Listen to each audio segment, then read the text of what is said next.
Hi, everybody. This is Pastor Patti with your Wednesday morning check-in. I hope you're all doing well, and I hope you had an awesome day of Pentecost.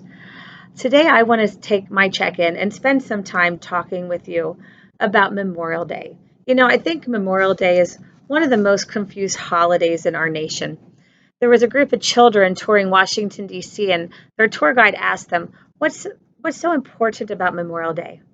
And their answer? It's when the pools open. Do you remember when the swimming pools would open on Memorial Day?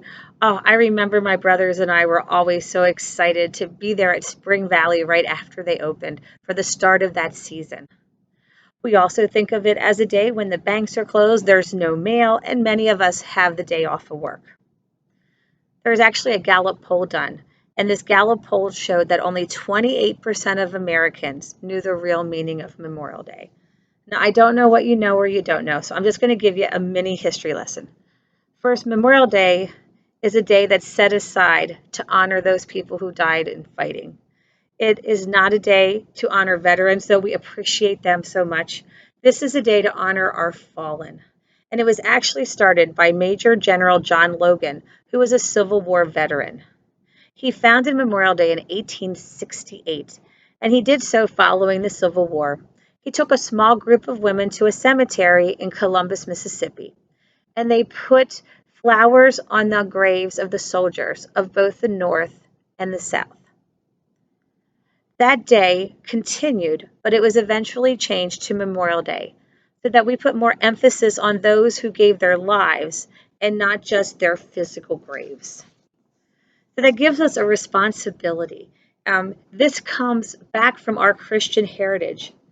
The Jewish people still gather each Passover to remember the day that they were freed from slavery. And after they crossed the River Jordan, they gathered 12 what they called stones of remembrance from the riverbed to build a memorial that was to last forever. One of the things that, as I was reading about Memorial Day, I read about a message from Billy Graham, and that Billy Graham had spent some time with President Dwight D. Eisenhower. And one of the times he was with him, they were at Gettysburg, and President Eisenhower gave him a tour of the battlefield and explained how the strategy was used for the North and the South in this fight. He also toured Valley Forge and talked about the phrase that they did this for us. These are men and women who have given their lives in battle for each of us. There's a story, or it's not a story, it's a true story, that on June 21st, 2006, in the province of Afghanistan, Staff Sergeant Jared Monte's 16-man patrol came under fire. One of his men was wounded and fell over a ridge into what the soldiers described as a death zone. Despite an intense firefight, he tried 3 times to save the soldier. On his 3rd time, Jared was killed. He was posthumously awarded America's highest honor for heroism, the Medal of Honor. That is a true hero. On Memorial Day, we want to listen for those bells, listen for the history of America, and remember those men and women who we honor. Over 2,000 years ago, a man came and gave a sacrifice in a battle, and that man was Jesus. He gave it on a hill called Mount Calvary, and it was his battle against all the forces of evil for each of us. It almost seemed futile if you think about it. Jesus Christ took on Satan. But if you've watched the history of our Christian faith and you follow that story so faithfully, when he was declared, "It is finished," he was finished for all of us.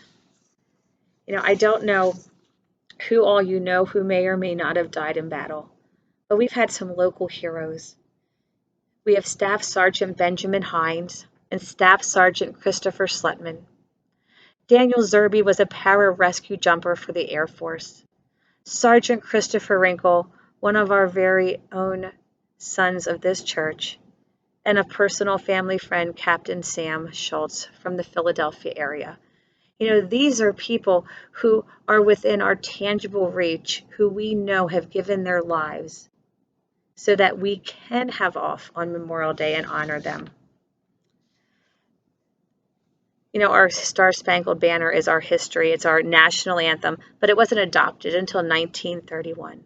Before that time, the song Hail Columbia was used in that place as an anthem for many events. And I want to share the words. It was actually written by Joseph Hopkinson, and it was written for the inauguration of George Washington. It's the song that you hear play anytime the vice president comes in, but I think the words really hit home for where we are today. Hail Columbia, happy land. Hail ye heroes, heaven-born band, who fought and bled in freedom's cause. And when the storm of war was gone, enjoyed the peace your valor won. Let independence be our boast, ever mindful what it cost, ever grateful for the prize. Let its altar reach the skies.